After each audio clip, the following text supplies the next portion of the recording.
नमस्कार साथियों, आप सभी का स्वागत सर्वोदय के इस YouTube चैनल पर। जैसा कि हम कह रहे हैं कि हम सबसे पहले आमेर के इतिहास को लेकर जो महत्वपूर्ण प्रश्नावली है वो आप लोगों के लिए ला रहे हैं। आज उसका आगे का जो पोर्शन है उसको लेकर के हम लोग डिस्कस करेंगे। प्रश्न जो एग्जाम में पूछे गए हैं उन पर बात करेंगे। पहला प्रश्न देखिएगा, ढूंढाड़ राज्य में कछवाहा वंश की नींव किसने रखी, यानी कि संस्थापक का नाम पूछा है। तो सिंपल सा मित्रों हमको ध्यान में रखना है कि संस्थापक का नाम दुल्हे राय था, जिनका वास्तविक नाम तेजकरण है। कई किताबें यूं भी लिखती हैं कि ढोला मारूरा दूहा जो कविता है उसमें जो ढोला है ना, वो ये ढोला दुल्हे राय है। याद रखिएगा, मध्य प्रदेश में जगह का नाम है नरवर। नरवर मध्य प्रदेश में है। नरवर में एक शासक हुआ करते थे नल। इन नल के पुत्र थे, नल के पुत्र वो थे दुल्हे राय। दिखने में सुंदर थे इसलिए उनका नाम दुल्हे राय पड़ा, और उनका वास्तविक नाम मित्रों क्या है, तेजकरण, जिन्हें ढूंढाड़ राज्य में कछवाहा वंश की नींव रखी थी। यानी कि जो ब जवाब है मित्रों वो इसमें आंसर होगा। ठीक है, वो ध्यान रखिएगा। अब आगे बात करते हैं। अगला प्रश्न देखिए, जयपुर के कछवाहा वंश की कुल देवी कौन है। तो सिंपल सा आपको ध्यान रखना है, एक होता है मित्रों किसी भी वंश की कुल देवी, और एक होता है किसी भी वंश की आराध्य देवी। जैसे मैं आपको उदाहरण के लिए कहूं कि मेवाड़ में जो सिसोदिया वंश है उनकी कुल देवी का नाम है बाण माता, या कई किताबें बायण माता भी लिखती है। और जो आराध्य देवी है मित्रों उनका नाम है बरवड़ी माता, बरवड़ी माता। उसी प्रकार अभी हम लोग आमेर डिस्कस कर रहे हैं तो कुलदेवी का नाम है मित्रों जमुवाय माता, जमुवाय माता। और आराध्य देवी जो इनकी है उनका नाम है शिला देवी या शिला माता। ये आराध्य देवी या इष्ट देवी है आमेर के कछवाहा वंश की। ठीक है, ये याद रखना है। तो जयपुर के कछवाहा वंश की कुलदेवी का नाम पूछा तो सिंपल सा आपको बताना है जमुवाय माता। अच्छा प्रश्न होगा कि जमुवाय माता का मंदिर किसने बनवाया और कहाँ बनवाया। तो रामगढ़ जगह है, वहां पर जो दुल्हे राय नाम के व्यक्ति थे जो संस्थापक हुआ करते थे, इन दुल्हे राय ने जमवा माता का मंदिर बनवाया। इसी कारण से इस जगह का नाम जमवा रामगढ़ हुआ, और जिसे जमवा रामगढ़ को मित्रों हम लोग ढूंढाड़ क्षेत्र का पुष्कर बोलते हैं। पुष्कर, ढूंढाड़ का क्या कहते हैं, पुष्कर, क्योंकि यहाँ पर किसकी खेती होती है, तो गुलाब की खेती के कारण ये जगह फेमस है, प्रसिद्ध है। तो ये जमवाय माता तो हो गई कुल देवी, और शिला देवी जो मित्र हैं ये हो गई आराध्य देवी या इष्ट देवी। ये याद रखना है आपको। अगला प्रश्न देखिए, किस कछवाहा शासक ने आमेर को अपनी राजधानी बनाया था। जी हाँ मित्रों, राजधानियां चार हुई हैं इस ढूंढाड़ क्षेत्र की। सबसे जो पहली राजधानी थी वो दौसा 1137। दूसरी राजधानी भी मित्रों लगभग 1137 में ही है, रामगढ़। तीसरी राजधानी आमेर है, और चौथी राजधानी 1727 में जयपुर। ठीक है, तो किस कछवाहा से आमेर को अपनी राजधानी बनाया। तो आमेर को राजधानी बनाने का काम कोकिल देव। स्टार्टिंग वाली तो दोनों राजधानियां मित्रों ये तो बनाई थी किसने, जो संस्थापक था दुल्हे राय उन्होंने। और जयपुर की स्थापना किसने की है मित्रों, तो जयपुर की स्थापना की है सवाई जय सिंह ने, जिनको आप लोग जय सिंह सेकंड के नाम से भी जानते हैं। इन्होंने जयपुर बसाया था। तो यहाँ पर आंसर हो जाएगा मित्रों आपका कौन सा, कोकिल देव। इन्होंने तीसरी राजधानी आमेर को बनाया था, ये याद रखिएगा।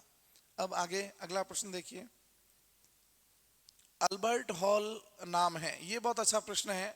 उदयपुर की एक सभागार नहीं, जयपुर की एक रंगशाला, जयपुर का एक संग्रहालय, इन दोनों में से ऑप्शन जाएगा और आपको जवाब देना है जयपुर की एक रंगशाला। ठीक है, ये बहुत अच्छा प्रश्न है। जब इस अल्बर्ट हॉल का निर्माण किया गया था, जो किंग थे अल्बर्ट एडवर्ड 7, उनकी भारत यात्रा थी, तो उनके स्वागत के लिए अल्बर्ट हॉल बनाया गया था, जो जयपुर की एक रंगशाला है मित्रों। ऐसे आप लोगों को ध्यान रखता है। और इसके एक वास्तुकार कौन थे वो आप लोगों को एक जानकारी और भी मित्रों याद रखनी है। तो वास्तुकार का नाम है सैमुअल स्वीटन जैकब। सैमुअल स्वीटन जैकब, ये इसके वास्तुकार थे अल्बर्ट हॉल के, ये नाम भी माइंड में रखना है। ये तो राजा थे एडवर्ड सेवन, जिनका पूरा नाम है अल्बर्ट एडवर्ड सेवन। ये आए थे भारत की यात्रा पर, और अल्बर्ट हॉल जयपुर की क्या है, रंगशाला है। अकाल राहत कार्यों के दौरान इसका निर्माण किया गया था, ये बात जानकारी रखनी है। नेक्स्ट, जयपुर के कछवाहा शासकों की आराध्य देवी, अभी बात करके आए हैं, शिला देवी, सिंपल सा ध्यान रखना है। नेक्स्ट, 1733 ईस्वी में जीज मोहम्मद शाही पुस्तक जो नक्षत्रों संबंधी ज्ञान संबंधित है के लेखक, तो सिंपल प्रश्न है, जीज मोहम्मद शाही, जीज का मतलब होता है मित्रों नक्षत्र, और इसकी रचना करने वाले जो शासक थे उदयपुर के नहीं होंगे, बारमल नहीं होंगे, जसवंत सिंह नहीं होंगे। जयपुर के जो मित्रों सवाई जयसिंह है, इन्होंने ये जीज मोहम्मद शाही जो नक्षत्र या खगोल विज्ञान पर लिखी गई थी बुक, उसका निर्माण किया था। ठीक है, अब अगला प्रश्न देखिएगा। नेक्स्ट, राजपूत शासकों की सूची नीचे दी जा रही है, और उसमें हमको बताना है कि जिन्होंने मुगलों का सहयोग किया था। तो राणा सांगा ने मुगलों का सहयोग नहीं किया, चंद्रसेन ने तो बिल्कुल भी नहीं किया, मान सिंह ने किया था और राय सिंह ने किया था। राय सिंह बीकानेर से हैं और मान सिंह आमेर से हैं, यानी 3 और 4। तो 3 और 4 के लिए जो अ ऑप्शन है मित्रों, इसमें जाना पड़ेगा हमको कि यहाँ पर मुगलों का सहयोग ये 2 सेनापति करेंगे। अब अगला प्रश्न देखिएगा,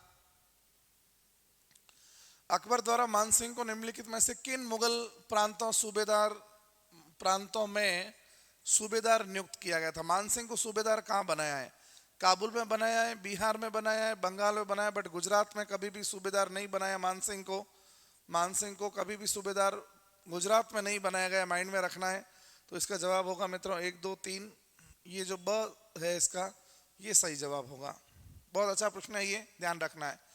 किस शासक के कहने पर राजपूताना के शासकों को अधीनता स्वीकार करवाने के लिए अकबर ने नागौर दरबार लगाया? बहुत अच्छा प्रश्न है कि अकबर ने नागौर दरबार कब लगाया, तो उसका जवाब है 1570। और किसके मस्तिष्क की उपज था, तो उसमें आंसर आ जाएगा मित्रों भारमल। तो भारमल के मस्तिष्क की उपज था ये नागौर दरबार, ये बात आप लोगों को याद रखनी है। बहुत अच्छा प्रश्न है ये, इसको एग्जाम हॉल तक लेके जाना जरूर आप लोग। ठीक है, अगला प्रश्न देखिए, सुमेलित करना है। तो कुलपति मिश्र का नाम सुना था, बिहारी मल जी के भांजे थे, और उन्होंने जो मित्रों बुक लिखी थी उसका नाम है रस रहस्य। तो यहीं से स्पष्ट हो गया है। जो शंकर भट्ट है उन्होंने वेद विनोद संहिता ग्रंथ लिखी थी, और जो गणेश देवल है उन्होंने मुहूर्त तत्व बुक लिखी थी। दलपति राम जो राइटर है उन्होंने चगता पातशाही, यानी पहले का चौथा। तो पहले का चौथा कि इसमें ही दिख रहा है, इसमें नहीं है, इसमें भी नहीं है, इसमें भी नहीं है, ये भी नहीं होगा, ये भी नहीं होगा, ये भी नहीं होगा, यानी ये जो ऑप्शन है ये मित्रों सही है। तो ये सभी किताबें बहुत अच्छी हैं, एग्जाम में पूछने लायक है, तो आप लोग इसका स्क्रीनशॉट वगैरह ले लेना। बहुत अच्छी किताबें हैं ये सारी, एग्जाम में याद रखना इस प्रश्न को। अगला प्रश्न देखिए, अकबर द्वारा राजपूतों से वैवाहिक संबंध नीति में सर्वप्रथम किसने विवाह किया? सबसे पहले विवाह मित्रों हरका बाई का हुआ है, आप लोग जानते हो, 6 फरवरी 1562 सांभर में हरका बाई की शादी हुई है अकबर से, ये याद रखना। सबसे लास्ट विवाह किसका हुआ? तो इंद्र कुंवरी का। ये मारवाड़ के शासक अजीत सिंह की पुत्री है, और इनका विवाह हुआ है फरुख सियर से।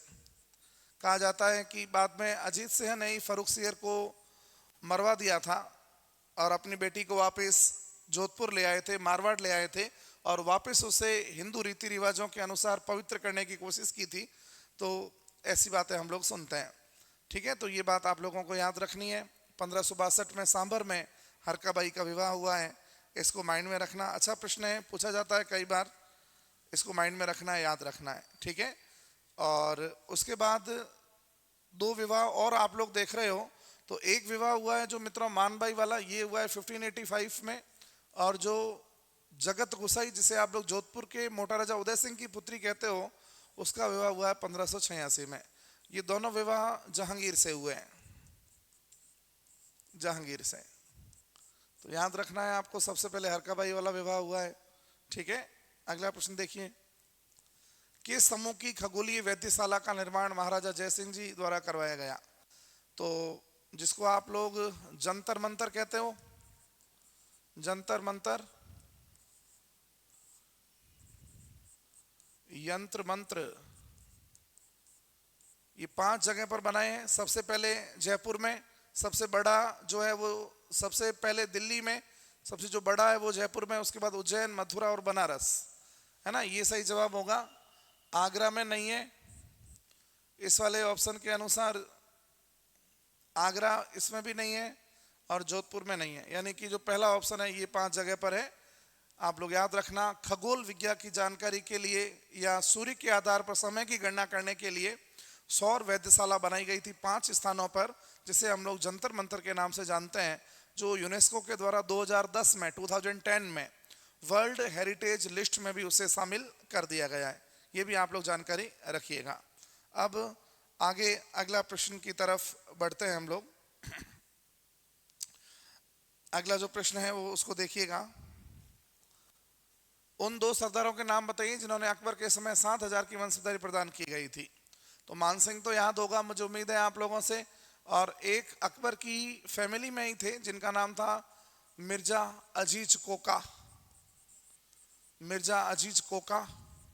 इनको भी 7,000 का मनसब दिया गया था। तो ये अकबर के द्वारा हाईएस्ट मनसब प्रदान किए गए थे, मानसिंह को और मिर्जा अजीज कोका को। ऐसे तो अकबर ने अपने बेटे सलीम को 12,000 का मनसब दिया था। तो यहाँ पर सरदारों की बात हो रही है, पुत्रों की बातें नहीं हो रही है। तो सरदारों में सबसे ज्यादा इनके पास ही था, जो सेनापति थे उनमें सबसे ज्यादा मानसिंह और मिर्जा अजीज कोका के पास ही था 7,000 यानी 7,000 की मनसबदारी। तो ब जो जवाब है मित्रों, ये आंसर इसका सही होगा। ठीक है, नेक्स्ट अगला प्रश्न देखिएगा। राजस्थान के एक राज्य का वह कौन सा शासक था जिसने बनारस हिंदू विश्वविद्यालय की स्थापना में महत्वपूर्ण भूमिका निभाई? बहुत अच्छा प्रश्न है। ऑप्शन देखिए, फतेह सिंह जी, महाराजा उमेद सिंह जी, महाराजा मान सिंह द्वितीय और गंगा सिंह। अब इस प्रश्न का जवाब राजस्थान का वह शासक जिसने बनारस हिंदू विश्वविद्यालय की स्थापना हुई है उसमें महत्वपूर्ण भूमिका, तो महाराजा जो गंगा सिंह है बीकानेर, इन्होंने खूब सारा धन दिया था और इन्हें वहां पे कुलपति भी बनाया गया था। यदि प्रश्न आमेर के शासक का पूछा जाता तो मित्रों उसमें आंसर हो जाता माधव सिंह द्वितीय। यदि आमेर का वह शासक कौन सा जिसने बीएचयू की स्थापना में फंड डोनेट किया था, आर्थिक सहायता की थी, तो 5 लाख की आर्थिक सहायता भेजी थी आमेर या जयपुर के राजा माधव सिंह सेकंड ने। ये ध्यान रखना, या राजस्थान का पूछा है तो यहाँ पे आंसर हो जाएगा महाराजा गंगा सिंह बीकानेर। ठीक है, याद रखिएगा।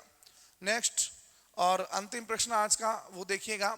सवाई जयसिंह के राजकवि जिन्होंने राम रासा ग्रंथ की रचना की थी वो कौन से हैं? तो देखिए इसमें आंसर आएगा श्री कृष्ण भट्ट कवि कलानिधि, ये इसका सही जवाब है। इनके द्वारा जो ग्रंथ है मित्रों राम रासा, ये ग्रंथ लिखा गया था जो राजकवि की भूमिका में थे, सवाई जयसिंह सेकंड कह सकते हो आप। तो ये कुछ प्रश्न थे आमेर के इतिहास को लेकर के। मैं उम्मीद करूंगा कि आपको ये प्रश्न जरूर पसंद आए होंगे। मैं अगली सीरीज लेके आपके सामने जल्दी उपस्थित होऊंगा। तब तक के लिए धन्यवाद। गुड नाइट आप सभी को।